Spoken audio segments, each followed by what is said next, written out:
I'm great, Justin. How are you? You're doing great, doing great. So, firstly, thank you very much for accepting my invitation and accepting to be on my show. Yeah, thank you for having me. I'm looking forward to it. So, I thought I've gone through your profile and I thought to tell about the work that you are doing and the work that you already did to my audience. Sure. So I've spent the past close to 10 years now working as a product support manager, as a product manager and product owner um, for some of my company's external facing and internal facing products, mainly around the Salesforce ecosystem. Um, and yeah, I mean that's the short of it. Just as a support manager, a product owner, product manager, also done some work as a scrum master, um, and yeah, yeah, that's pretty much it. So, you are from? Indiana, United States. Okay. So, in this 10 years as a product manager, product support manager, so all these roles, what this taught to you? Um, I've learned a lot over that time, and with a lot of these roles, there's some very specific um, areas where they connect, and the basis of doing, especially between product management and product support, you have a connection here where you're both trying to create the best experience that you can for your customers, whether that is the applications itself, whether that is just the general experience that they have with the company with speaking to representatives. It all comes down to customer satisfaction, and so there's a few different things that you can look at there. Um, so that's really where they connect, and I think the big takeaway is active listening skills is really important, right? So not only are you trying to find out what they need and what they want, but you're also trying to figure out the best way for them to do that and the best way for you to help them achieve that goal. So I think that's the biggest takeaway from So, which role you felt very happy to do? that. All of them. All of them. I love the idea of making work easier for um, for other people, whether that is through applications that they use or um, that they purchase as a customer, or whether that is internally inside of the company. Making work as easy as possible to create um, uh, less friction and just an easier life, right? Everybody gets frustrated when things don't work the way that they're supposed to, or the process is overburdened and um, complicated for reasons that may not be the best reasons, right? Um, so I think just making that work easier for everybody is definitely the best thing. So, what are the products on which you worked? So we have a lot of applications, everything from um, internal work management tools um, for um, for customers and internal. There's also applications that work for DevOps. There's also some tools for estimation. and revenue. And all of those things are very different from each other, but they all have the same goal, right? Which is to do something as efficiently as possible, in the best way, in the easiest way, in the most secure way. And I think that all three of those tools do that. So you worked on product management for a long time in your life. So about that role, what you understood, what uh, what is product and how it is managed. Yeah. So with product management, um, there's a lot of different facets. There is the going through and figuring out what the needs are of the market, right, and the needs of the customers are for products. And then there is, coming up with the idea of that product, and how that product should work. And then there's diving into the technical details of that product and what's the best way to, have that product do what it needs to do and securely, data information, security. Um, and then there's also a marketing aspect of it, where you also need to do some market research just to see whether or not that application is actually viable and wanted by the market that you're looking into. There's also a post-launch marketing aspect of it, where you need to go through and, set up your marketing campaigns for, of all the different types, everything from social to email based to, um, standard old school marketing techniques, whatever fits your product, right? Um, and that's kind of the steps, um, from beginning to end. And then after that, you have post product support, right? So you're looking at making sure that, all the customers have the knowledge and tools that they need to be successful. So you have kind of like a customer success aspect of that. And then you also have, knowledge base. You also have follow ups with them so that you can create, a roadmap going from there forward of, um, you know, better features, fixing bugs, um, just to kind of class up the product and also make it work the way that you need it to. And then it's fulfilling all the goals that the customer needs to do. So there's a big shift from the beginning all the way to the end, and it covers a wide array of different, experience levels and experience levels and processes, um, to get all the way through. It's pretty complicated. It's not easy, but it's definitely challenging and can be a lot of fun. And that's I think the key. If someone's looking to have a really big challenge and wants to make a big impact, I think product management is probably the way to go. Um, you can definitely make a huge impact on the world, um, just by making something that makes somebody else's life easier. So I can understand you worked on two different software products while doing product management. So Mhm. tell me about your challenges that you faced in interacting with a lot of product people who wants products and trying to understand what they want and creating something from the scratch. Yeah. So I don't have, um, a lot of experience going through the entire model.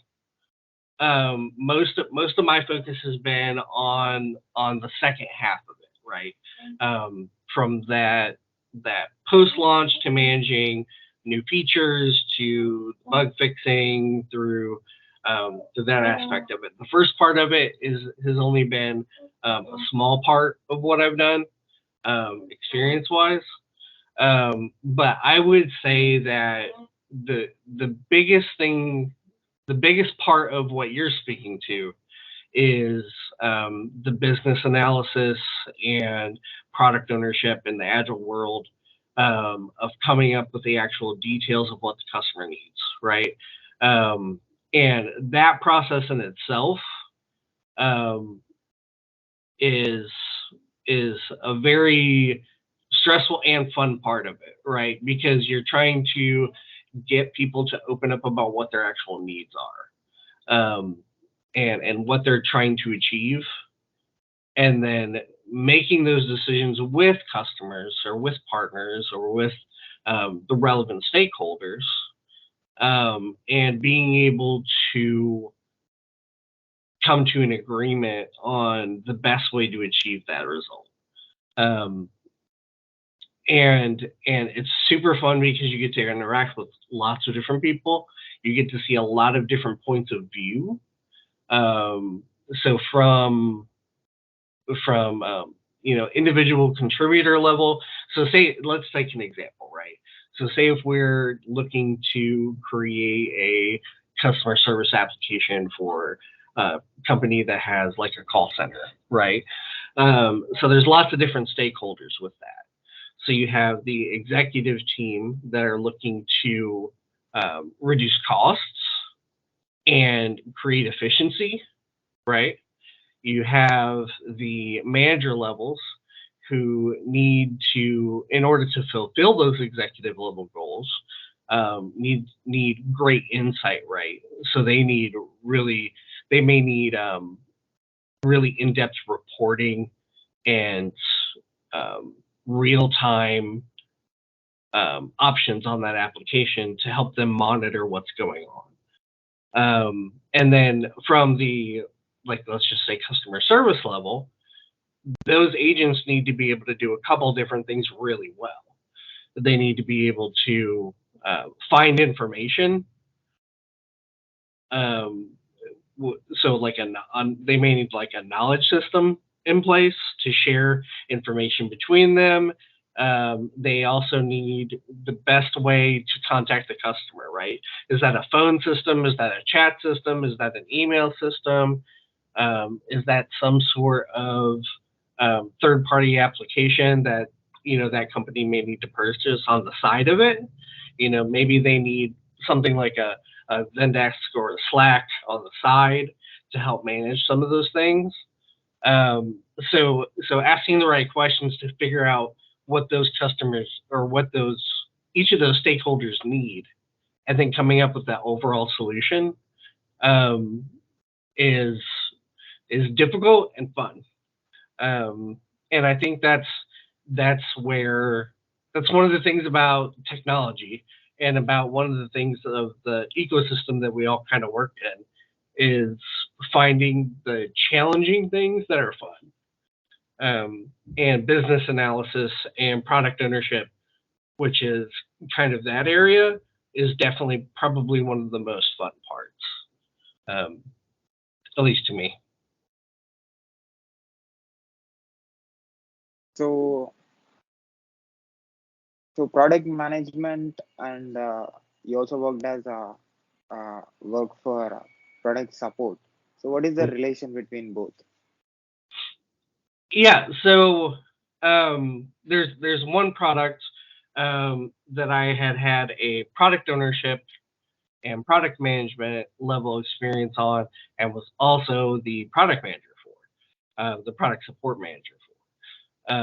And so the relationship between the two is fairly complex, not always easy to navigate, even when you have two separate people doing roles, right?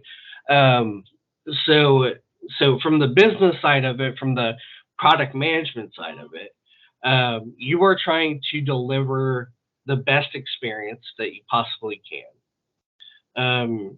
You may have restraints on the investment levels, right? So you might either have like a really small engineering team, or you may have a really big engineering team. It just kind of depends on each specific product, right?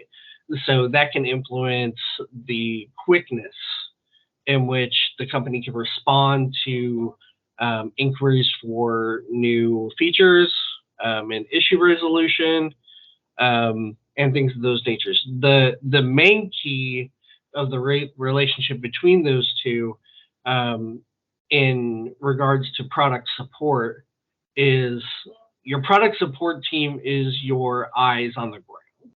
They're the ones talking to the customers every single day. They're talking to individual users every single day. They see what the issues are and how customers are using the application firsthand on a daily basis. So they're your biggest tool set and your biggest insight into how, like I said, how the customers are using the product. So if you're looking to add a new feature to the product, the opinions of your product support reps can help you navigate whether that feature is useful, whether or not it kind of breaks the flow of work in the application itself from beginning to end of whatever process you're looking to change. And also, what are the biggest problems that the users are experiencing on a day-to-day basis? So they're that feedback loop that you need, that ground level feedback loop that can give you a little bit of insight into what's going on. So when you're, as a product manager, when you're going through and having those conversations with your biggest customers that have the most users, they're also getting feedback from their team. So you definitely have to regularly have those conversations with that customer contact to see kind of what they're looking for and what their experience with the product is. And so the relationship between the two is extremely important. Having product management is all about feedback loops. It's connecting the customer on multiple levels to be able to get the necessary information that you need to make smart choices. Because you're not also looking to provide the best product possible, but you're also looking to, most products are sold, right? And so you're also looking to make a profit on your product more than likely, unless you've made some sort of like nonprofit system. So you're also looking to do what you can with the least amount of investment as possible that also provides the greatest amount of value. And sometimes those are really small changes. Most of the time, they're really small changes that have big impacts. And I find that processes are usually the key to that. Making something simple and making something easier to do usually provides the biggest impact on multiple levels. So, what is the top or the complicated product that you worked on? The most complicated is a workforce management tool, or not workforce management tool, but a work manager type tool. Like so something that's in the range of something like Jira or Trello or other work management tools. So because of the nature of how people do work remotely, finding the most efficient way to get that work done while also providing a great experience for people, being able to create that evangelism on the product so that people are really happy about it, makes a big impact on how people view their work. When you come to work every day and what you're using isn't fun to use and doesn't work very well, you tend to have a bad experience, right? So the work management tools that we've used, that I was a product manager for, those tools are highly complicated, especially when you're talking about using those tools in an agile world, which is the majority of projects and the type of work that we're doing in the SaaS industry, right? Almost everybody uses agile in one form or another. So creating a tool that not only satisfies the needs of being able to work in an agile world, but also being able to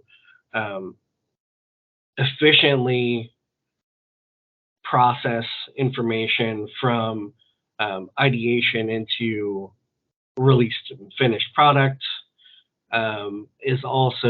was highly complicated, and ultimately very fulfilling. That type of work, making people's work easier, like I said before, is kind of what I love. And so the most challenging things I've found that the most challenging things that you do are also the things that you're the most proud of, and they make you feel the most fulfilled. So reaching for challenges is something that enhances you, and in almost all aspects of your life. Always reach for that challenge, and overcoming those problems. So, what is that particular quality or the positive quality that you have that made you find solutions? Um, being inquisitive is number one. Always wanting to ask questions, always wanting to learn, always wanting to enhance yourself. I find that the more you want to enhance yourself, the more curious you are, the more curious you become. Knowledge is an addiction, and sometimes when you start feeding that addiction, you learn that you grow quicker, in all different types of aspects of your life, right? And that's what also makes you want to take on challenges, because you want to test your ability with the knowledge that you have. And it's like the tag that I have on my LinkedIn profile. It's not about the knowledge you have, but how you use it, right? And the only way that you find out the best way to use it is through experience. But you have to have that base of knowledge and that drive to learn in order to improve yourself to the point where you can have a positive impact. Um, because if you jump into things without knowing them, yeah, you'll learn along the way. There's You're never going to be fully prepared, but I find that the better prepared you are, the more likely of success that you're going to In these 10 years, you worked on product support and product management, and you listened to a lot of different viewpoints while managing the product and find. also working as a product support for product support. So listening to all these people about the products and the viewpoints and understanding also the product mechanism. So what do you think about this product development? Yeah, so there's a couple aspects, but I think we can focus in on engineering, right? Um, so so when it comes to engineering a product, the first thing that you have to do, and we kind of touched on this earlier, is you have to have some sort of framework to follow, right? An agreed upon framework, whether or not that's waterfall, whether or not that's a version of agile, whatever that may be. You also need to have a tool that everybody's comfortable using, that everybody can use to communicate effectively on the project.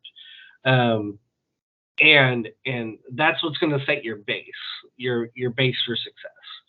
Um, when it comes down to engineering and sprint management, um, and the usage of DevOps.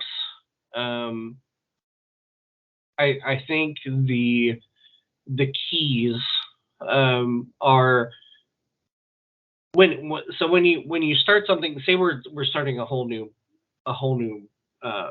product, right? We're completing a new application or whatever it may be. In the beginning, your team's going to be slow. Your team is going to be in an infancy stage, right? Like you're not quite sure how quickly you can get some things done.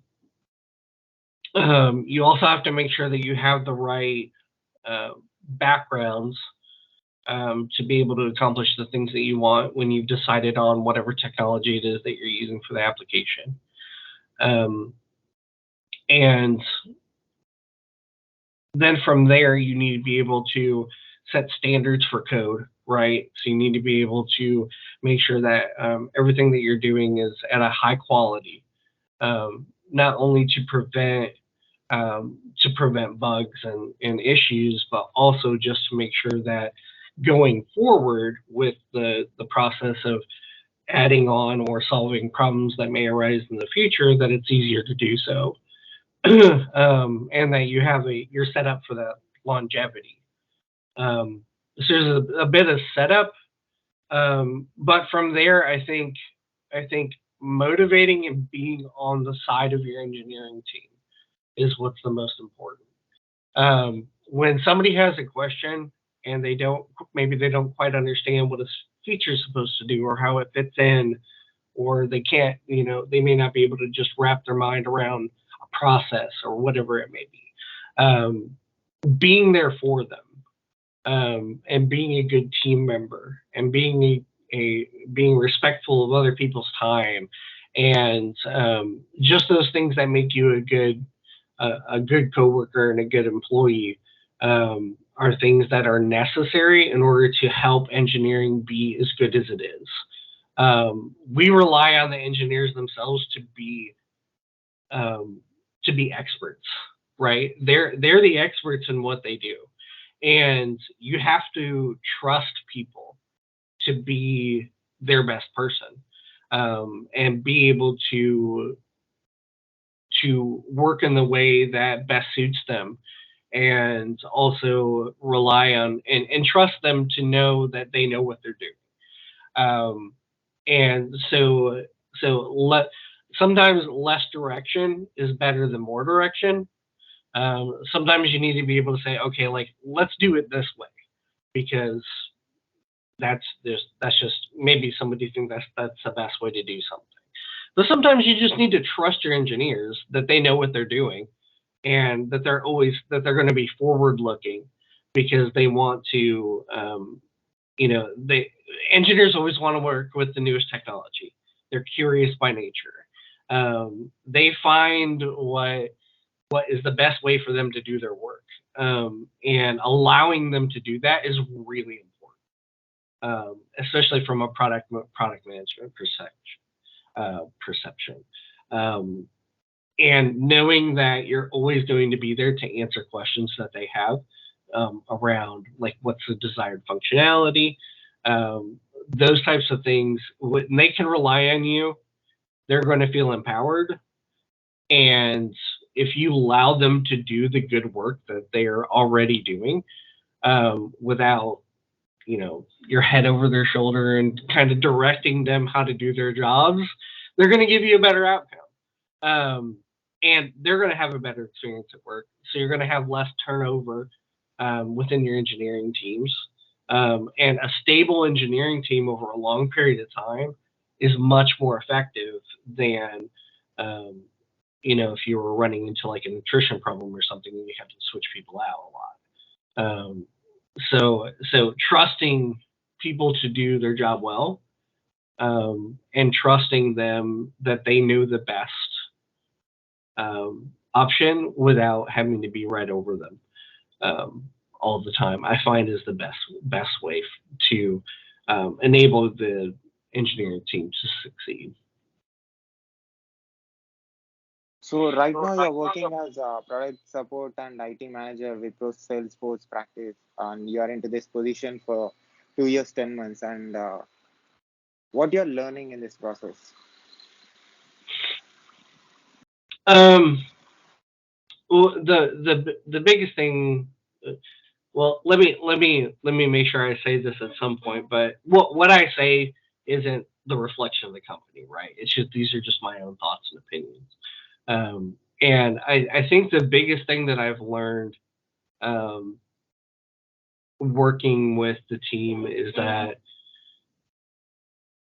everybody, when you come to work and everybody respects each other, and everybody respects each other's time, everybody respects each other's work, everybody respects each other's skill sets, and you encourage those around you um, to do what they're best at, you're going to get the best outcomes.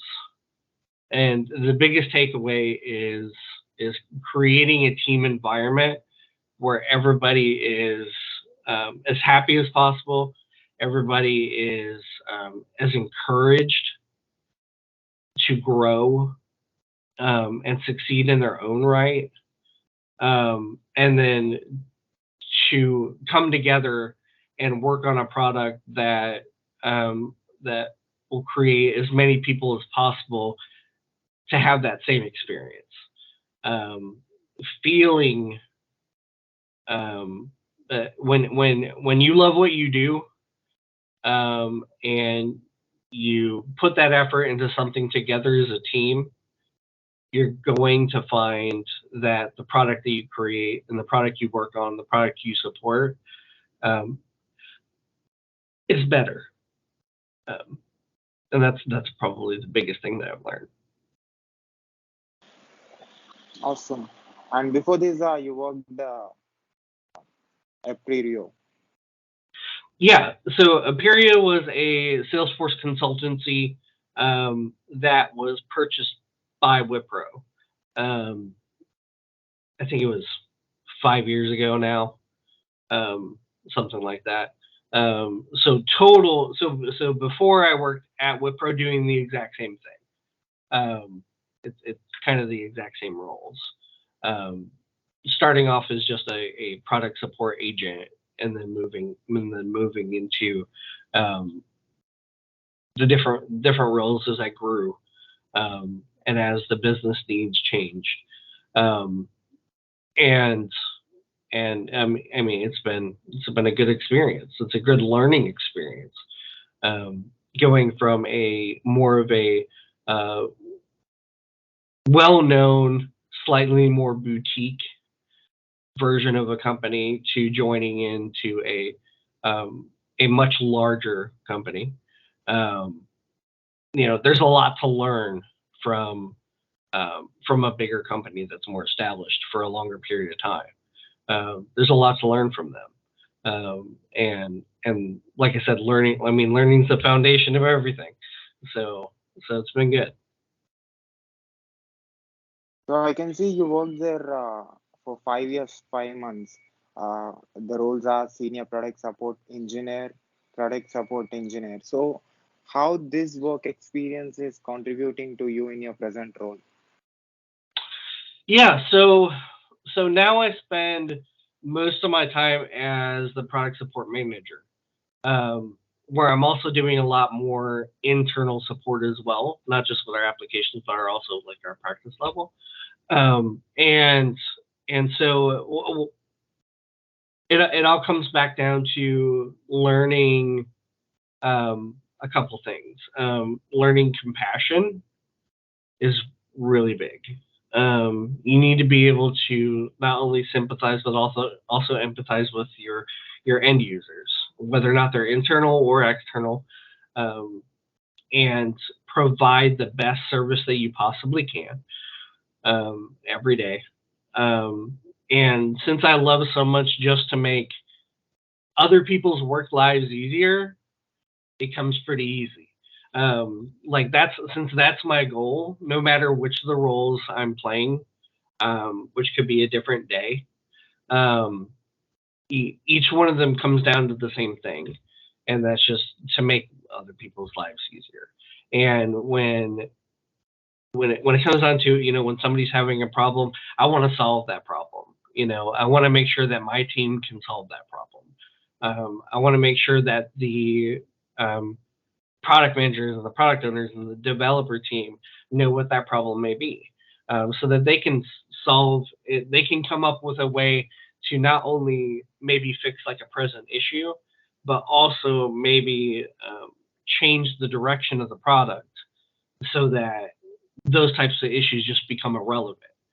Um, so so when you put all those three things together, it really just comes back down to definitely want to try to make people's work lives easier. Awesome. And before this, you worked as a customer service coordinator, social media at Top Coder for 6 months, 2015 December to May 2016. So 6 months. How was that experience? Um, Fantastic. So the history behind that is Aperio, the company that I worked for previously. They had purchased Topcoder. Um, there's a idea of the future of work being distributed.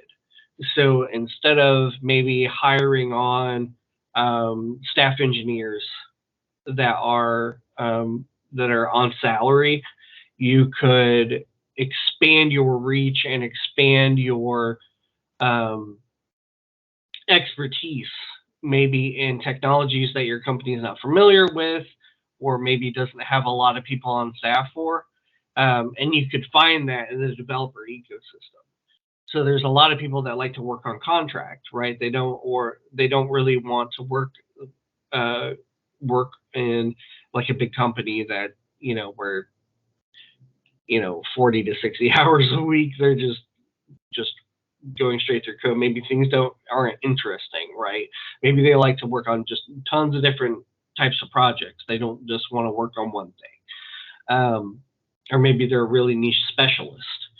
And so the idea with Topcoder is you can find all of those different expertise levels and all of these different people that have all these different skills.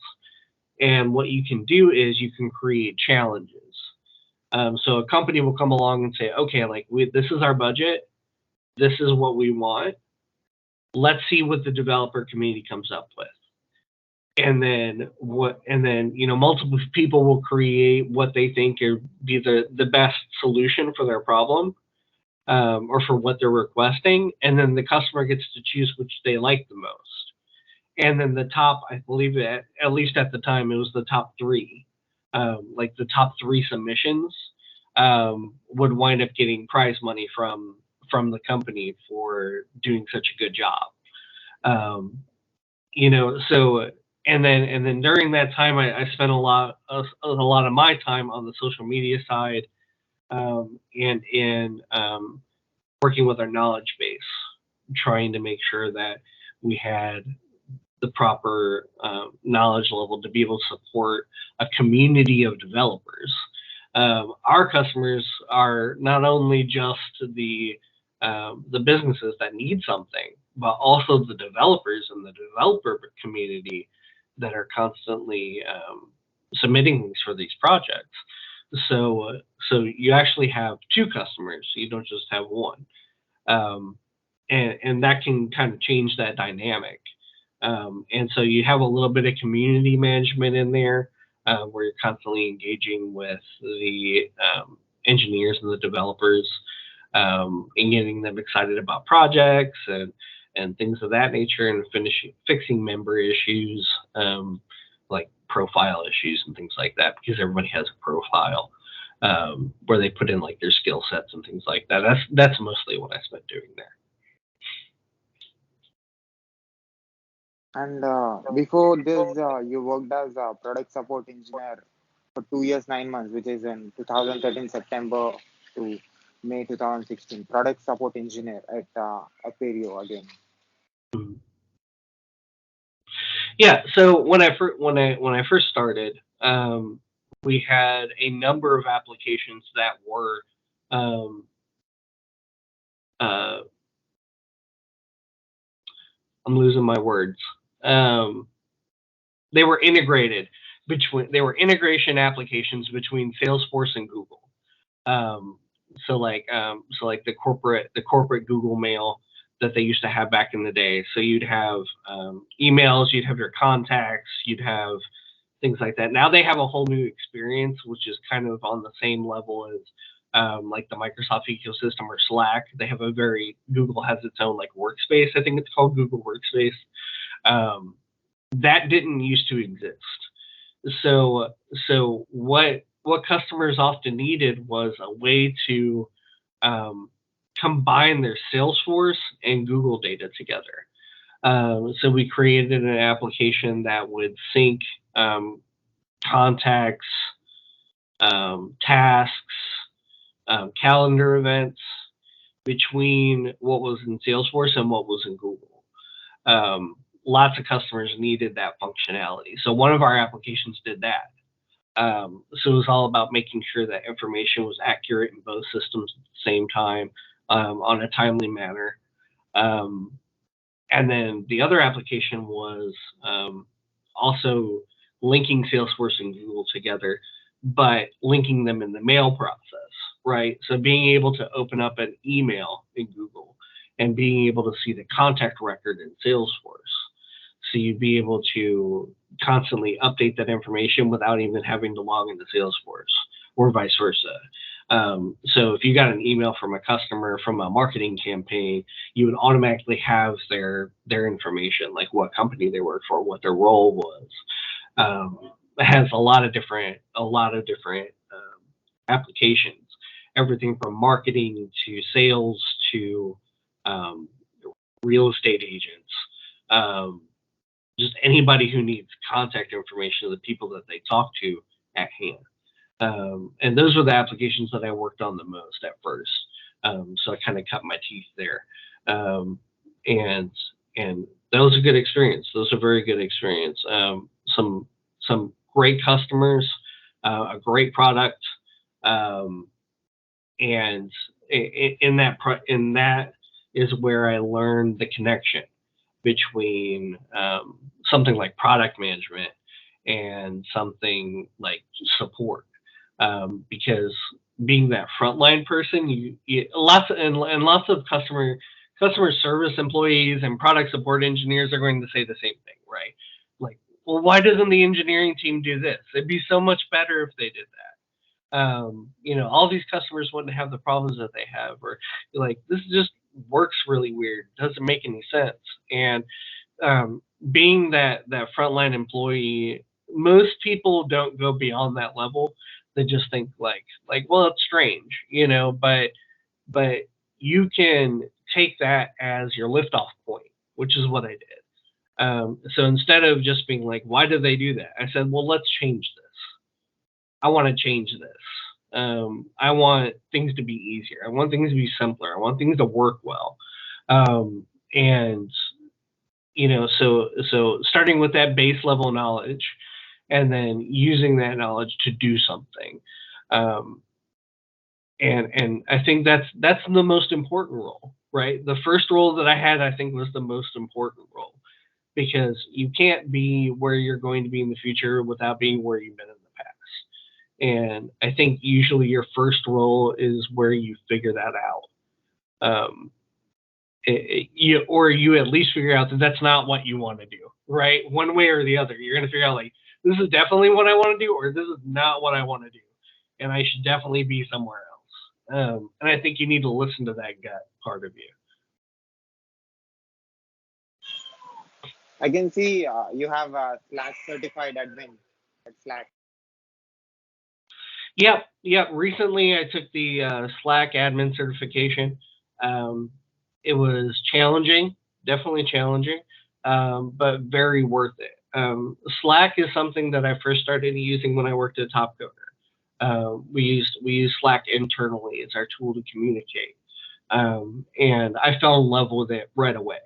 The ability to talk to people on your team and be able to organize conversations in real time with also with a static element. I think it was really important, and the opportunity came up for me to be able to take that exam, and I jumped on it. I think it's going to be a technology.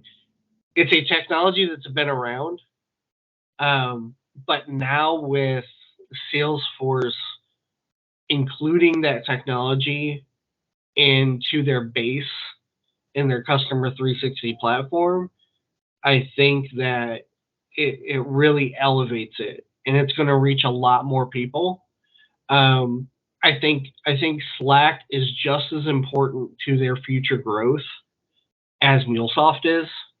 I think having both the social impact and the developer impact of those things and being able to link all these applications together is where our immediate future is going. Um, the biggest problem that companies have right now is being able to integrate all the different apps that they have from all these different companies because they want tailored solutions. They don't want out of the box solutions, right? So you need to be able to link those systems together in a way that makes the most sense. And when you add the social layer on top of it, you find that your efficiency is going to go up. You find that it makes it easier for people to do work, which is what I love. I love making it easier for people to do work. Um, and so when you add that extra layer on top, you really create something special. And so I think that the future, especially in the Salesforce ecosystem, is going to be MuleSoft and Slack. And I think the combination of those things are going to be extremely powerful. Um, because anybody can make an app, but if the app's not connected to the customers or the end users' um, other tools, it they're creating extra work. There's extra side work that has to happen to, especially with data.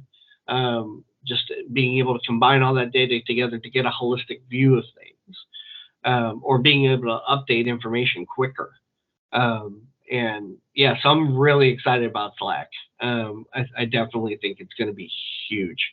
And I definitely encourage anybody who has the chance to jump on it now, because I think within the next year or two, there's going to be lots of opportunity, especially with the way that Salesforce is backing it and pushing it right now.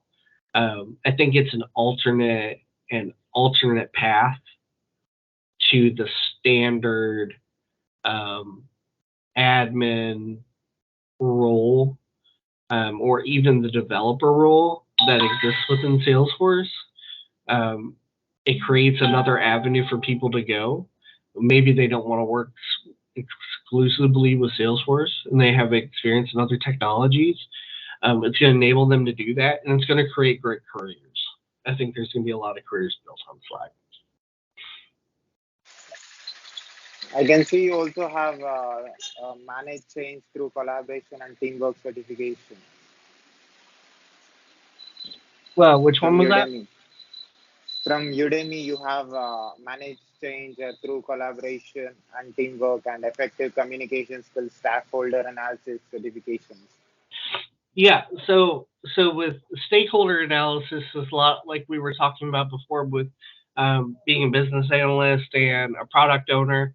Um, the skills that you need to properly um, speak with a customer and get the requirements that they need out of something, right?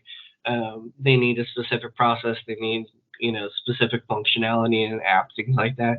The way to talk to them to elicit those responses that you need from them. Lots of times companies need things. Sometimes they don't know what they need, and your job is to ask them the right questions to get the information that you need out of them. And it can be tricky. It can definitely be tricky. And certifications and learning like that is key to doing lots of different types of work. Um, uh, even as a developer, there's a merging of where on one side you have all the social parts of a job, and then on this side you have all the technical parts of the job. And the better you are at both of them, the better the greater you can be. You can be the best coder in the world, but if you don't understand what the customer wants, you're not going to be able to make what you need, right? You're not going to be able to make them what they need. And so sometimes you have completely separate jobs, like you're being a completely separate person for this and a completely separate person for this.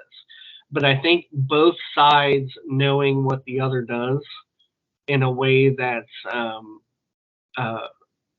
just learning a little bit, the gains that you get from that are much better. So even if you're a developer, I think somebody should learn the basics on how to elicit proper requirements from a customer's needs. And it's required for a business analyst or a product manager or a product owner. So you worked on engineering side. You worked on how the mechanism of a software or of an application of a product works. You worked on it. You know how to look at things and what are the frameworks that are needed and how to do architecture of it. And also you worked on product management. You're into management, and also you're working as a product support. Uh, Thing. So completely three different jobs and having huge experience in this product thing. So to summarize this, what do you say? I think that kind of like what I mentioned earlier, right? I think that um, you need to find what makes you happy, right? You need to find that thing that drives you. And then once you find that thing that drives you, you need to learn about it. And then once you have that knowledge, you need to try to apply that knowledge as much as possible because then you learn and gain the experience. And I think each separate thing that I've done has slowly converged and has shown me that there may be a lot of different roles out there for different people, but a lot of you can find commonality in every role. And if you find that the commonality in the roles that you want to go to also line up with your passion, you're going to be successful. And you're not going to have self-doubt. It lowers the chance of imposter syndrome, because you can think about how you can say like I've been in this ecosystem for this long now. You know what I mean? Like so it helps fight off self-doubt. And when you remove the self-doubt, you become more empowered. And so it's kind of like a ladder. You start off with your base, you figure out what you want to do, you find your passion, you direct your passion at a role that helps you accomplish your passion, and then at that point you start to learn more because you're excited about it. And then once you've learned more, then you started to apply it, and then you become more self-fulfilled that way in your career, and then your career builds itself, right? You don't have to worry about maybe I'm not the right person for this job or this job. You can go after what you think you should go for. Have even if you don't have experience, that's why you want specific roles, so you can gain experience. You don't have to do jobs that you don't want to do to get to where you want to go. I don't think you have to do that. And that's probably the biggest learn that I've found in doing this, is just as long as you focus on your own fulfillment and trying to accomplish what you want, you're going to get the most out of it. So, what do you say about my questioning in this conversation and about the work that I did on my YouTube channel and podcast? Have you seen any videos? Yeah, I saw a couple of videos. I think you're doing a really good job. I think the questions were on point. Um, going through somebody's history um, is you learn a lot by going through somebody's history, right? Because when you find out where somebody started, you can see where they are now, and sharing that with other people is really great because it's hard to learn from uh, people around you sometimes. You don't always get that from your company's CEO or CIO or CTO or whatever. You don't get to see where they started. You only really interact with them as to where they are, which is on top. And I think finding people at different levels and seeing at where they are in the stage of their career and then showing that to other people is really nice. I think that I think that people learn a lot that way, and it's a good service. I think you're doing a great job. I did masters in software engineering and bachelor's in computer science and engineering. So I'm into technology.